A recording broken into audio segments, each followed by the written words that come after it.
Trekking వెళ్ళినప్పుడు మన luggage మోస్తూ రాళ్ళు రప్పల దారుల్లో కూడా మన వెంట నడిచే ఒక రోబో ఉంటే ఎలా ఉంటుంది?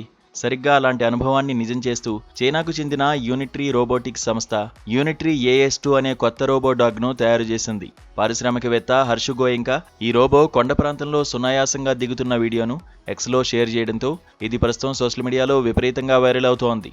భవిష్యత్తులో అవుట్డోర్ ప్రయాణాలు, ట్రెక్కింగ్లో ఇలాంటి రోబోలు సర్వసాధారణం కానున్నాయనే చర్చ మొదలైంది.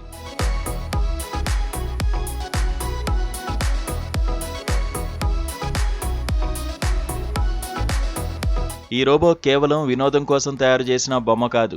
రెస్క్యూ ఆపరేషన్లు, పరిశ్రమల్లో తనిఖీలు, పర్వత అన్వేషణల కోసం దీన్ని ప్రత్యేకంగా డిజైన్ చేశారు.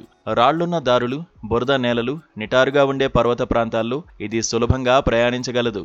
ఇందులో వచ్చిన AS2W అనే వెర్షన్కి కాళ్లతో పాటు పెద్ద చక్రాలు కూడా ఉన్నాయి. దీనివల్ల ఇది 45 డిగ్రీల వాలు ఉన్న ప్రదేశాలను ఎక్కుతూ 80 సెంటీమీటర్ల ఎత్తైన అడ్డంకులను దాటుకుంటూ వేగంగా వెళ్లగలదు. దుమ్ము, తేలికపాటి వర్షాన్ని తట్టుకోవడానికి దీనికి IP54 రేటింగ్ కూడా ఇచ్చారు.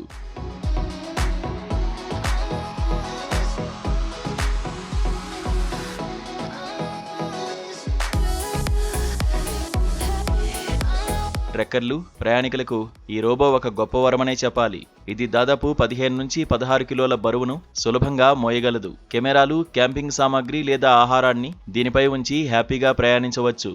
ఇందులో ఉన్న ఇంటెలిజెంట్ ఫాలో సిస్టమ్ వల్ల ఇది యజమానిని ఖచ్చితత్వంతో అనుసరిస్తుంది. కేవలం ప్రయాణాలకే కాకుండా భద్రత, అత్యవసర సహాయక చర్యలు, పరిశోధన వంటి అనేక కీలక రంగాల్లో ఈ ఆల్ టెరైన్ రోబో డాగ్ ఎంతగానో ఉపయోగపడుతుందని నిపుణులు భావిస్తున్నారు.